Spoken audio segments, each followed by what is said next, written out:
days na sobrang happy, biglang nalungkot, na-stress, na-overthink. Pero habang nag-overthink ako at nakadungong ako sa bintana, biglang sa dinami-dami ng mga billboard na makikita ko, merong isang merong isang sobrang sumulpot na lang out of nowhere. Na ang message lang is napakasimple. And it is yung, I have been with you all this time from God. So, sabi ko out of the sobrang dami ng billboards na nakikita mo, yun talaga yung sumulpot. So, parang ina-assure lang din ako ng Panginoon na kasama mo ko sa pagtatrabaho mo, kasama mo ako sa pagbabayad ng mataas na bill natin sa Meralco. At kasama mo ako sa lahat ng pagdaraanan mo pa for the coming days. And parang tayo lang dito ngayon sa Peace, no? Na lahat tayo may dala-dalang mga sari-saring iniisip, mga problema, sa loobin, kalungkutan. Pero hindi tayo dapat magpatalo doon kasi hindi lang naman yun ang dala din natin eh. Siyempre, dala-dala din natin yung isang pusong pinuno ng pagmamahal ng Panginoon at isang puso na pinuno ng sobrang pasasalamat dahil sa dami ng mga biyayang pinagkaloob niya. Amen. And then, because of that, I would like to invite each and every one of you to please stand up and prepare our hearts and minds as we praise the Lord for today. In the name of the Father, and of the Son, and of the Holy Spirit.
Pwede ba tayong umikot sa ating mga kasama dito sa Feast Malolos at sabihin natin sa kanila, ikaw ang good news.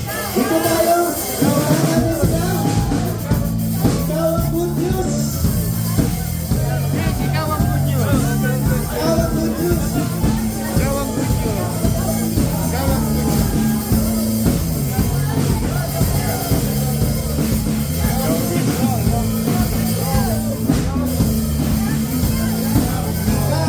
good news. Ikaw ang good news. Amen. Ikaw ang good news. Amen. Amen. Ikaw ang good news.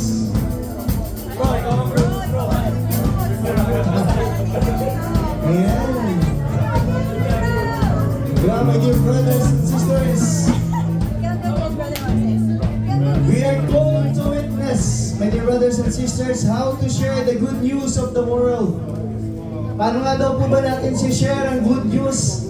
Sa pamamagitan ng inyong ngiti, sa pamamagitan ng inyong presensya, sa pamamagitan nyo. Tayo ang good news sapagkat nabubuhay sa atin ng ating Panginoong Hesukristo. Napakahalaga at napakaganda ng pagkakataon na tayo ay magkakasama. Kaya, the good news sa atin lahat, pero bilang witness, merong cost o meron sabihin na natin kailangang isakripisyo. Sa pagngiti pa lamang natin, meron daw sakripisyo sa pagngiti. Di ba? Meron nga. Tanong niyo sa akin ano? Kasi sa kabila ng mga pagsubok natin sa buhay, sino may problema nung pumasok dito? Ayan, di ba? Lahat tayo halos. Sino hindi pa nakakabayad sa Meralco bill? Di ba? Sino yung meron pang mga hinihiling sa Panginoon na hindi pa ibinibigay? Pero pagpasok natin dito, nakangiti tayo sa bawat isa at sinasabi natin na ikaw ang good news. Amen? Amen, brothers and sisters. Sama-sama tayong manalangin. In the name of the Father, the Son, the Holy Spirit. Amen. Today I receive all of God's love for me. Today I open myself to the unbounded, limitless, overflowing abundance of God's universe. Today I open myself to God's blessing, healing, and miracles. Today I open myself to God's word so that I become more like Jesus every day. Today I proclaim that I am God's beloved. I am God's servant. I am God's powerful champion. And because I am blessed, I am blessing the world. In Jesus' name, Amen. Father God, patuloy ang aming panalangin, Panginoon. Pagpalain mo po ang mga natitipon ditong mga attendees, Panginoon. Wala kami sa iba't ibang mga tahanan, iba't ibang mga pamilya. May mga pagsubok sa buhay, may mga panalangin na aming pinaghahandaan, Panginoon. Subalit sa oras na ito, sinusuko namin ang lahat. Nais namin tanggapin ang iyong mabuting balita upang maibahagi ito sa iba.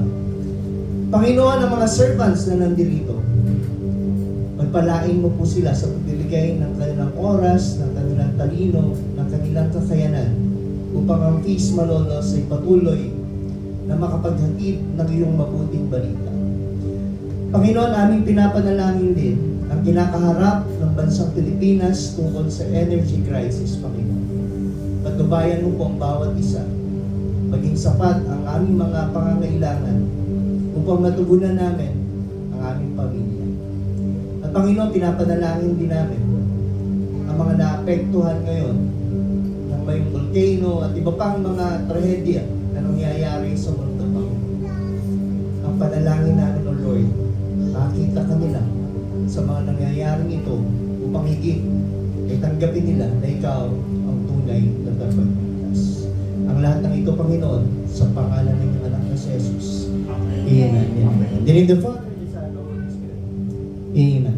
My dear brothers and sisters, ito po yung topic natin ngayon. How does it mean to evangelize? Tayo pong lahat ay tagapaghatid ng mabuting balita. Kagaya kanina, ikaw ang good news. Sabi po natin, malaking bahagi po nito ang ibinibigay natin sa bawat isa.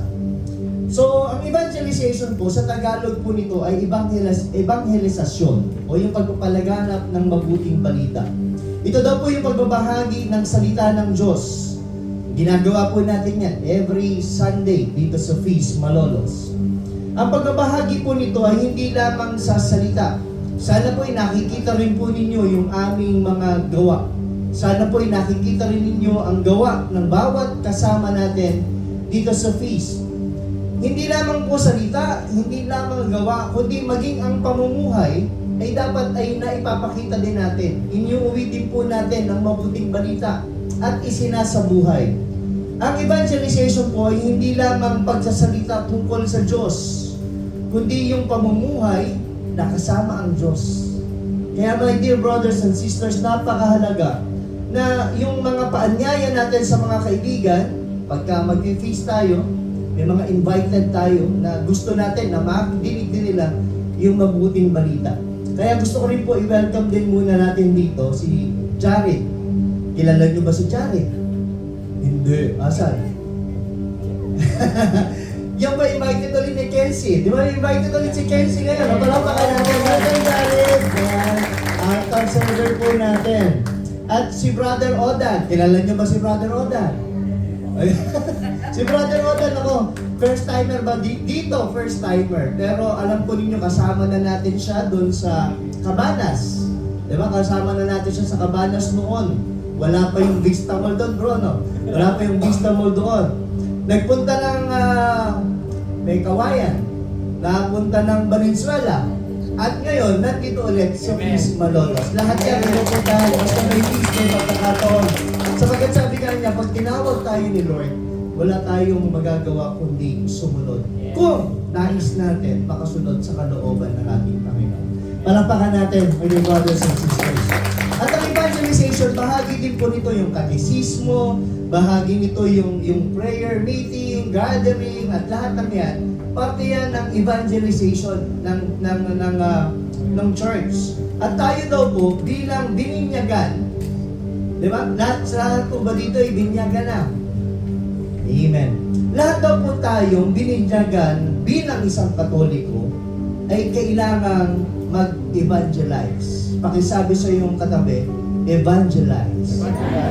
So kung ikaw ay binyagan, kailangan kang magpahayag ng mabuting balita ng Panginoon. Nakakatakot po minsan pag sinabing magpapahayag ng mabuting balita ng Panginoon, nakala natin tayo ay kailangan pari, na tayo ay kailangan ay lay, o pastor, o sabihin natin yung di ba? Kasi noon, ang pagpapahayag ng mabuting balita ay ipinapahayag natin dun sa mga taong hindi natin kakilala. Di ba? Yun yung minsan nakaka-intimidate, nakakatakot. Hindi mo siya kakilala, tapos sasabihin mo sa kanya, ito yung mabuting balita. Maaaring hindi agad kayo magkasundo. Pero ito, my dear brothers and sisters, ang pinapaalala sa atin ngayon, ang pagpapahayag ng mabuting balita ay hindi kailangan sa hindi kakilala. Nakukuha po natin. Baka nga yung asawa mo hindi pa nakakadinig ng mabuting balita. Ikaw nakadinig. Baka i-share mo sa kanya. Baka yung kapatid mo hindi nadidinig yung mabuting balita. Pwede mong i-share sa kanya. Baka nga yung mga katrabaho mo hindi nadidinig ang mabuting balita. Pwede mong i-share sa kanila. Ibig lamang sabihin, my dear brothers and sisters, pwede nating ibigay ang mabuting balita kahit sa mga kaibigan at katabi natin. At sila ang higit na nangangailangan. Kaya my dear brothers and sisters, awitan natin ang salita ng Diyos. Thy word, O God, is a lamp unto my feet and a light unto my path. ang pagbasa po natin ngayon ay mula sa Matthew chapter 23 verse 4. Tie up heavy burdens, hard to bear, and lay them on people's shoulder. Kaya my dear brothers and sisters, God has given us different gifts. May iba-iba tayong regalo mula sa ating Panginoon so we can be His witnesses in our own unique way. Kaya my dear brothers and sisters, muli, awitan natin ang salita ng Diyos. Thy word, O God.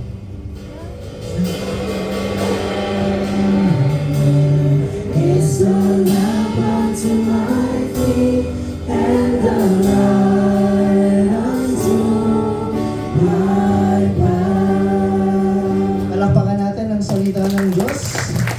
Ayan. Pwede na po tayong maupo. Maraming salamat po sa ating music ministry. Ayan. Magpapatulong lang muna ako. Mami, pairam ng charger. Naglobat. 9 hours kung gamit kahapon. Ayan. Pwede, bro, Brother Baron, pasuyo na din. Para lang ano natin. Okay.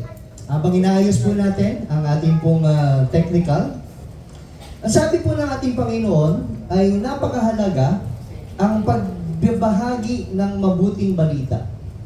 Kasi sa kasalukuyang nangyayari sa mundo natin ngayon, may mga pagkakataon na napakaraming challenges na kinakaharap tayo, di ba?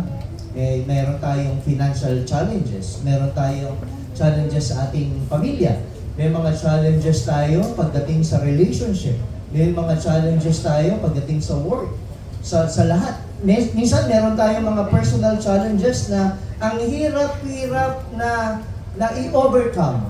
Di ba?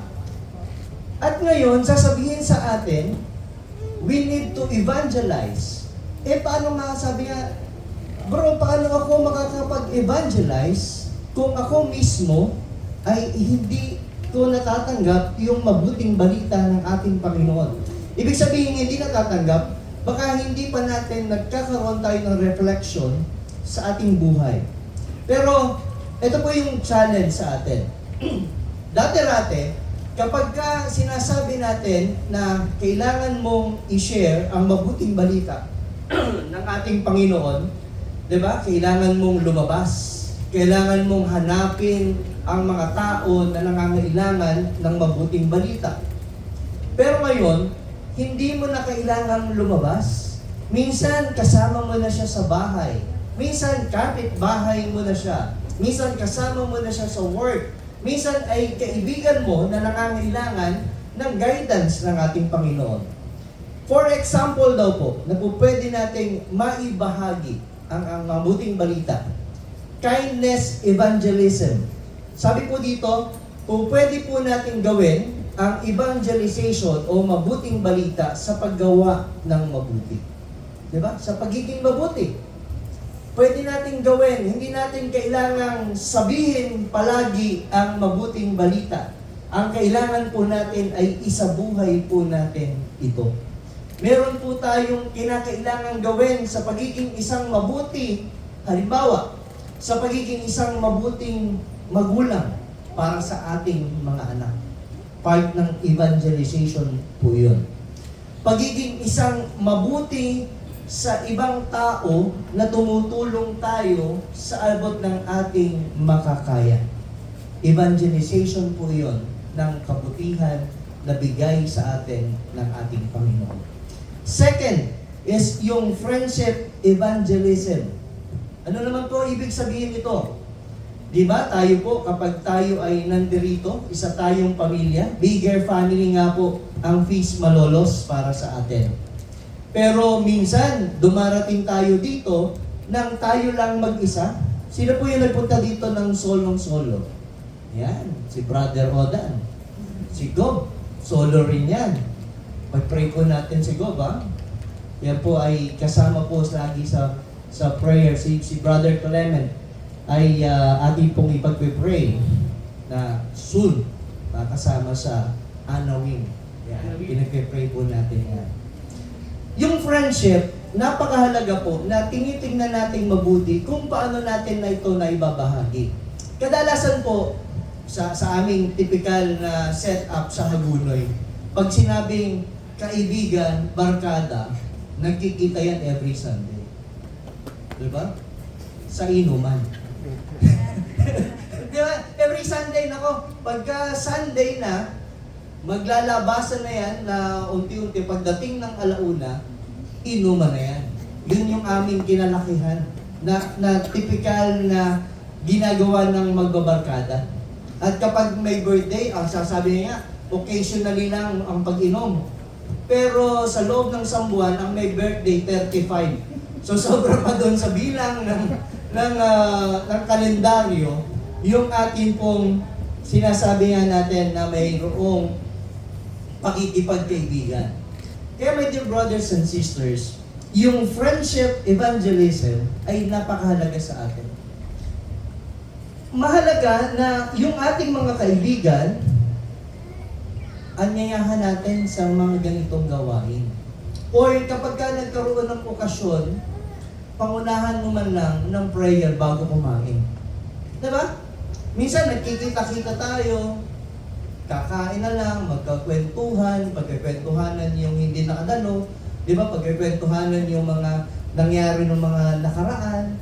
Yung mga bagay po na yan ay napakahalaga sa isang magkaibigan. Kaya doon pa lamang sa pagiging magkaibigan natin, nakakasunod na tayo sa nais ng Panginoon na mag-evangelize ang mabuting balita mula sa mabuting kaibigan. Pakisabi nga sa iyong kapatid, sa iyong katabi, mabuting balita Mabuting balita. mula sa mabuting kaibigan. Next, yung hospitality evangelism. Di ba? Tayo mga Pilipino, kilala dito. Tayo bilang mga Pinoy, gusto natin naaasikaso ang lahat. Kaya nga dito sa feast, di ba? Pagpasok mo pa lang dito, meron lang sumasalubong sa iyo. At pag uwi mo, meron ding maghahatid sa iyo at magsasabi ng thank you sa pag-attend. Kasi wini-welcome natin dito sa ating tahanan ang lahat ng nais na dumating at makilala ang ating Panginoong Jesucristo. Yan yung bagay na kung saan dapat ay dala-dala natin palagi. Number 4 is attractional evangelism. Ito, gaya nung sa music natin, ginagawa natin dito sa music, yung ginagawa natin dito pagka may mga big event tayo, di ba? Sabi nga ni Kenzie Kangino, si Mami, hindi ako in-invite nung 13th anniversary. Sabi nga, akala ko, naka-15 na tayo, hindi dito, yung 13th. Nakita ko, kumanta yung mga mami doon, hindi niya ako in-invite. Nakita daw niya sa picture na sila Sis Maika ay tumanta. Nakaitim pa nga daw, dinescribe pa ni Kenzie Kangino. So my dear brothers and sisters, napakahalaga na ngayon nagtapos tayo ng 14th anniversary ng Feast Malolos. Di ba? May mga na-invite po tayo, attractional, naimbitahan natin sila doon, nakakasama natin sila. Sapagkat isa iyon sa mga pinakamahalagang bahagi ng evangelization. Di ba? Hayaan natin na mag-imbita tayo sa isang okasyon at bayaan natin ang okasyon na yun ang magsabi sa kanila ng mabuting balita. Na-bless po ba kayo kay Brother Odi? Yes! Diba? Ang galing ni Brother Odi, ang ganda ng mensahe ni Brother Odi. Hindi naman po kayo ang nagsalita. Pero kayo ang nag-anyaya, kayo ang nag-asikaso, kayo ang nagbahagi ng okasyon para yung message ni Brother Odi, yung message ni Lord para sa kanila, ang good news ay mapagsalusaluhan po natin. Yan ang sinasabi po natin na mag-imbita ka lang, kamukha ng ginawa ni Kenzie. Nag-imbita lang naman po siya dito. Hindi naman po siya ang nag-talk. Pero yung mga bata na nandirito, ayan, siya pa unang nagtatanong kanina, may bayad po ba yung sa Grand Feast? Diba? Gusto pumunta ng Pampanga. Kaya my dear brothers and sisters, sana ay ituloy-tuloy lamang po natin ang pag-iimbita. Thus, it is written that the Messiah should suffer and rise from the dead on the third day, and that repentance for the forgiveness of sins should be preached in His name to all the nation, beginning from Jerusalem. You are witnesses of these things. Mga kapatid, ilan na po ba ang ating nasaksihan na himala? Ilan na po ba ang ating nasaksihang kabutihang ginawa ng ating Panginoon? Saksi, ibig sabihin, minsan siya'y naramdaman, minsan siya'y nakita. Sa buhay po natin, ilang beses na po ba tayong nasaksihan natin na buhay at kasama natin ang ating Panginoon? 1, 2, 3, 4, 5, 10, maraming beses. Pero ang tanong, ilang beses mo ikinwento sa kaibigan mo yung kabutihan ng Panginoon? Ilang beses mong sinabi ang kabutihan ng Panginoon sa kapitbahay mo? O pagdating mo sa kapitbahay mo, ikaw ang magtatanong, sis, ano yung latest? Diba? Dapat tayo ang una at nakakaalam ng mabuting balita at ibinabahagi natin iyon sapagkat tayo ang witness. Pakisabi sa iyong katabi, witness. Tayo ang saksi. Tayo ang higit na nakakaalam kung ano ang ginagawa ng ating Panginoon sa mga buhay po natin. Di ba? Ilang beses kang nailigtas ng Panginoon. Ilang beses kang binigyan ng magandang opportunity ng Panginoon. Ilang beses kang binigyan ng pagsubok at napagtagumpayan mo. Yung mga beses na yun, sana ganun din kadami ang ginagawa natin para maipahayag natin ang mabuting balita ng ating Panginoon. Ang sabi po dito sa Mateo chapter 28 verse 19, humayo kayo at gawin ninyong alagad ang lahat ng bansa. Diba? May mga pagkakataong ganyan na tayo, alam po ninyo yung feast nung nakilala namin, ito po ay July 17. Diba? July 17, 2010. Kung saan ang natatanggap ko lamang ay mga bad news. Diba? After nung peak ko as Vice Mayor po ng Hagunoy, 2010, lumaban ako ng 2010 election, natalo ako, diba? Lahat yun, nawala lahat. Sabi ko noon, Lord, nagsisimba naman ako. Lord, mabait naman ako. Lord, nagtatrabaho naman ako. Pero, hindi pala iyon ang calling o ang panawagan at ang binibigay sa akin assignment ng ating Panginoon. Tama, nagsisimba ako. Pero gusto ko nasa unahan ako. Kasi gusto ko sikat ako eh. Diba? Andiyan si Ate Raquel, kasama namin sa SB noon pa yan. Palakpakan natin. Siya yung saksi. Diba? Kasama namin sa Sangguniang Bayan. Noon, nagsisimba nga ako, pero gusto ko nandun ako sa unahan. Kasi politiko ako eh. Ganun yung mga politiko eh. Magpapaalis ng nakaupo dyan sa unahan para dun siya sa unahan. Sasadyain na late dumating.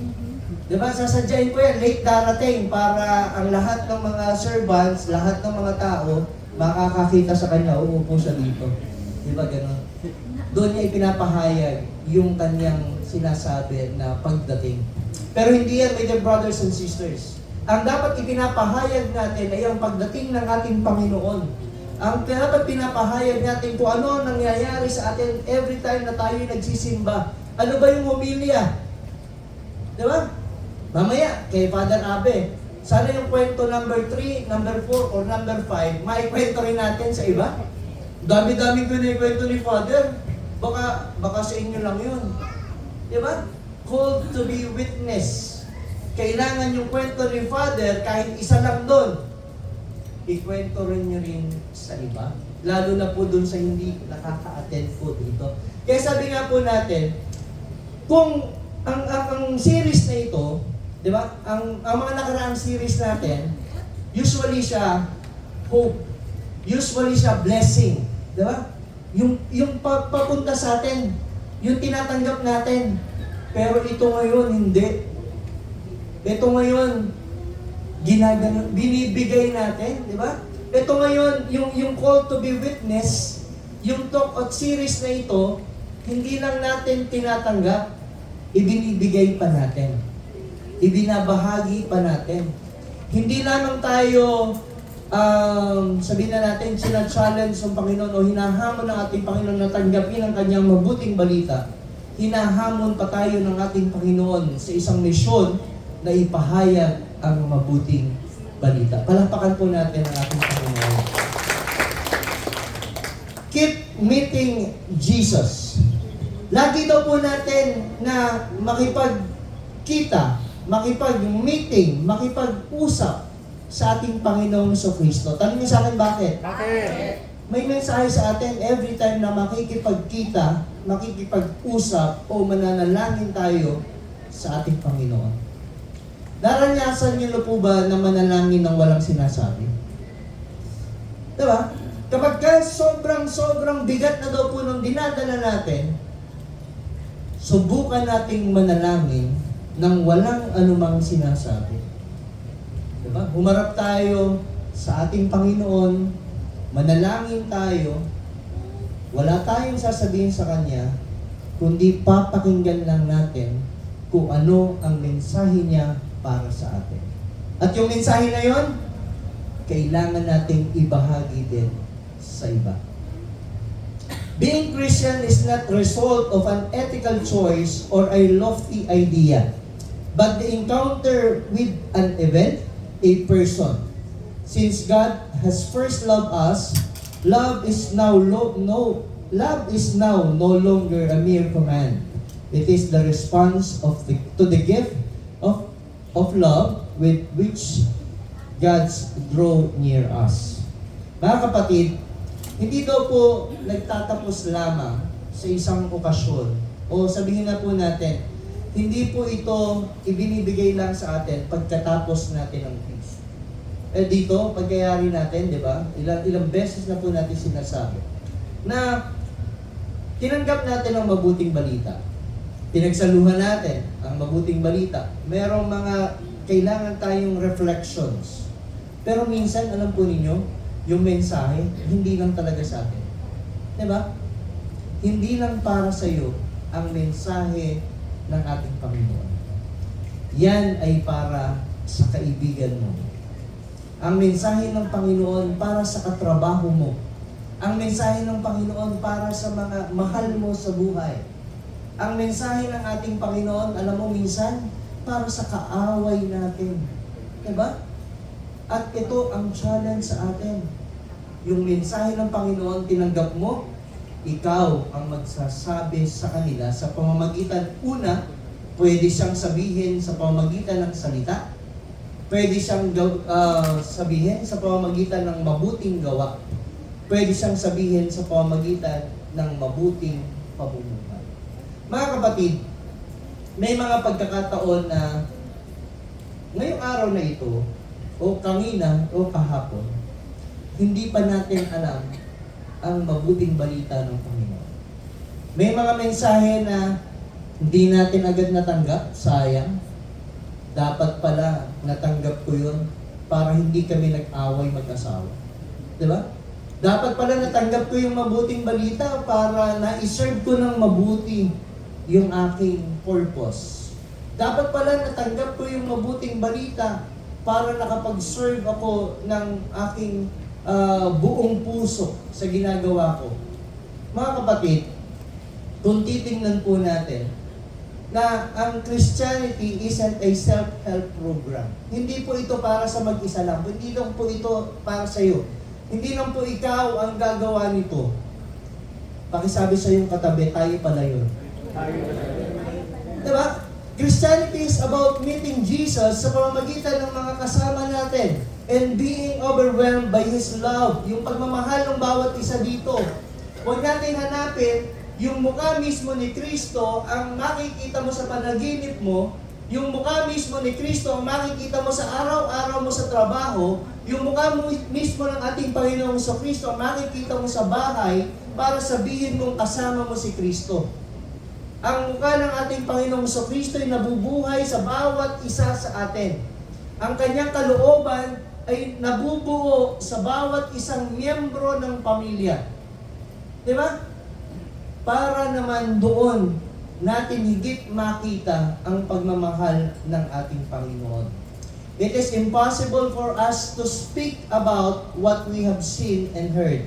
Di ba? Kung hindi naman natin nakita, it is impossible for us not to speak about what we have seen and heard. Kung hindi natin nakita ang mga nangyari sa loob ng mabuting balita, kung hindi natin nakita ang pagpaparot sa krus, hindi naman tayo witness, di ba? Wala ka doon. Pero sa pamagitan ng banal na kasulatan, napupunta ka doon. Di ba? Hindi ka naman kasama nung ginawa ang mga sabihin na natin, yung mga himala ng ating Panginoong Kristo, wala ka naman doon, di ba? Hindi ka naman kasama doon sa mga pinakain 5,000. O, hindi ka naman, o meron po bang kasama doon na nandito ngayon? Wala, di ba? Pero dahil sa mabuting balita sa Biblia, nakakasama tayo doon. Di ba? Yung mga panahon na kung saan itinikwento o sinasabi sa banal na salita ng Diyos, nakakapasok tayo sa buhay ng ating Panginoon. At sana po, papasukin natin sa buhay po natin ang iba pang naghahanap sa ating Panginoon sa Kristo. Being God's witness is dangerous. Di ba? Medyo sabihin na po natin, mahirap. Hindi siya ganun kadali. If you want a safe life, don't follow Jesus. Wow. Sabi mo kanina, kami yung witness. Ipamalita lang namin. Pwede na. Di ba? Sabihin lang natin yung mabuting balita. Pwede na. Pero huwag po ninyong kakalimutan. Sinabi rin kanina, ipamuhay ang mabuting balita. Doon natin tatalikuran ang mga maling gawa natin sa mundo sa pamumuhay sa pamamagitan ng mabuting balita. Ang pagpapahayag, bahagi yan ng pagbibigay ng mabuting balita. Ngunit ang pamumuhay, isang panibagong hamon yan upang patunayan mo na ang mabuting balita ay nabubuhay para sa bawat isa sa atin.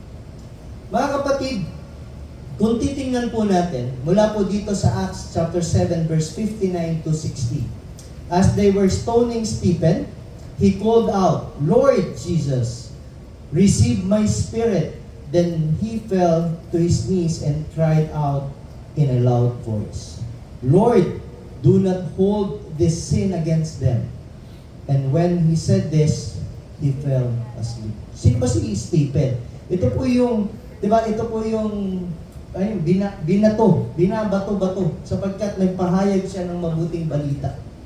Kaya mga kapatid, hindi siya ganun kadali. Hindi ganun kadali ang pagpapahayag ng mabuting balita noon. Kasi ang dami-daming mga sabihin na natin, kumukutya sa atin. Example, noon yun hirap na hirap sila. Pero ngayon, tingnan po ninyo. Mag-post ka ng Bible verse. Siguro mga 2-3 like. Meron. I-post mo yung kumare mo na nakipag ang dami, tatanong ka, ano nangyari? Bakit nagkaganon? Sinabi ko na nga ba, ganyan. Diba? I-post mo yung kaibigan mo na ayaw magbayad ng utang, daming susunod. Diba? Pero i-post mo yung mabuting balita, yung mabuting nangyari, yung mabuting nagawa. Iilan-ilan yung magpo-post.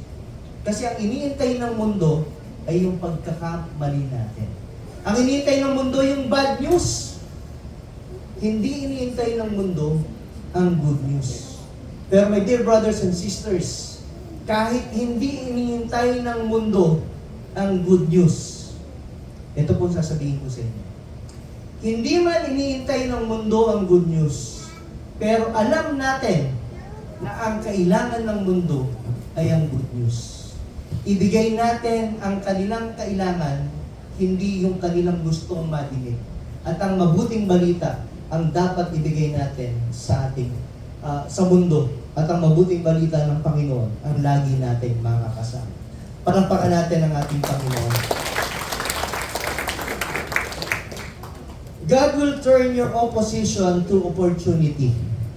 Mga kapatid, ito ay konting kwento lang tungkol sa opposition. Ako po ngayon ay nasa opposition po ako ng Sangguniang Bayan ngayon. Nag-iisa po ako. Wala po akong kasama. Sa partido, sa part ko ito ng setup ng Sangguniang Bayan. Pero ako, tinitingnan ko mabuti ito as opportunity. Opportunity na makipagkaibigan sa mga ayaw sa akin. Opportunity na lumapit at mag-offer ng tulong sa mga ayaw sa akin. Opportunity na ipakita si Jesus sa mga ayaw makakita kay Jesus o hindi naniniwala na ako ay bahagi ng isang community, mga kapatid. Kaya minsan, sabi ko nga, pinaglalaruan tayo sa parte na iyon. Di ba?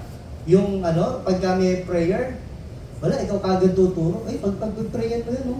Si ano na pag-prayer mo. Di ba yung mga ganon, pinaglalaruan tayo. Pero alam mo na, hindi naman nila gusto na ipag-pray mo sila talaga eh. Gusto lang nila na ikaw ay mapaglaruan ng oras na yun. Pero mga kapatid, yun yung opposition to opportunity. Ginagamit ko yung opportunity na yun, ituro man nila ako na manalangin ng oras na yun, ipapanalangin ko sila. Turo man nila ako ng oras na yun na ikaw ang manalangin, sasubmit ko sila sa Panginoon.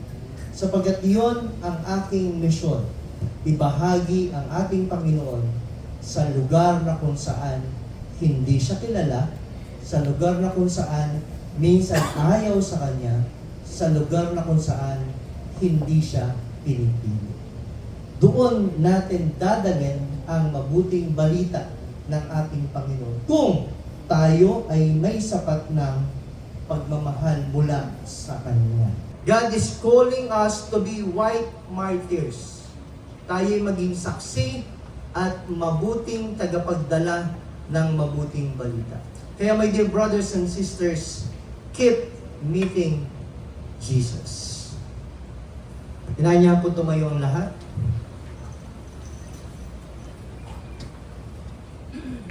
Sa bawat Sunday, Feast Family Sunday, nagkikita-kita tayo dito, di ba? Magkakasama tayo dito sapagkat ibinabahagi natin ang mabuting balita. Sana po, mga kapatid, hindi lamang po natin tinatanggap ang mabuting balita. Mission po nating ibahagi po ito. Tinatanggap natin ang mabuting balita para ipamuhay po natin ito. Tinatanggap natin ang mabuting balita sapagkat ito ang ating commitment sa ating Panginoong Kristo.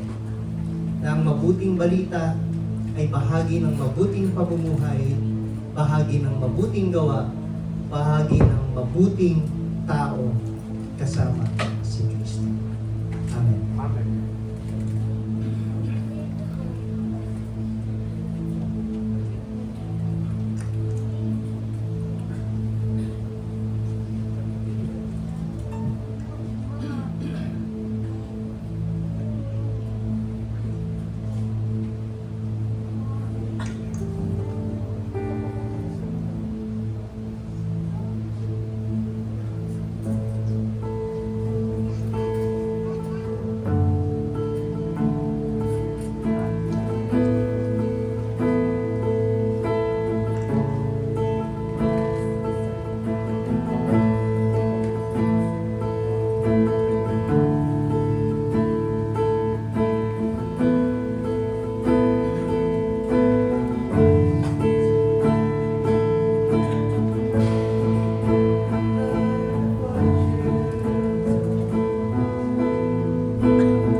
But as you have overcome,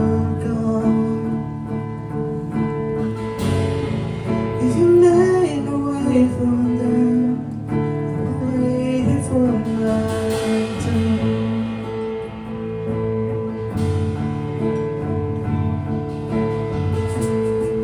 I've seen you calm the waves, and thoughts are slowly.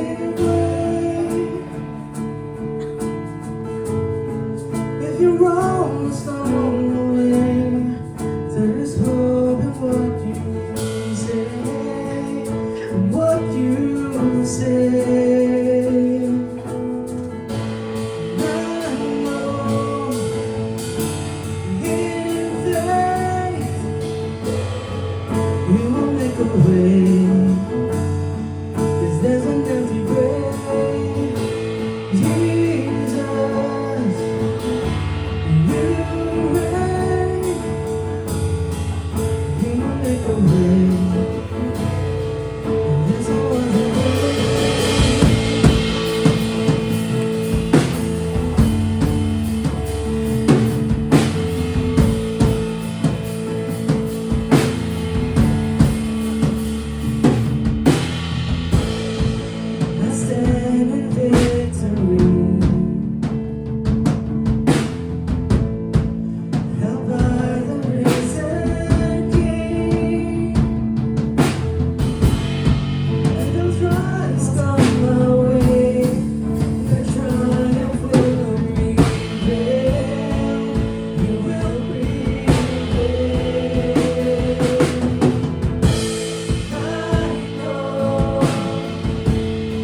you.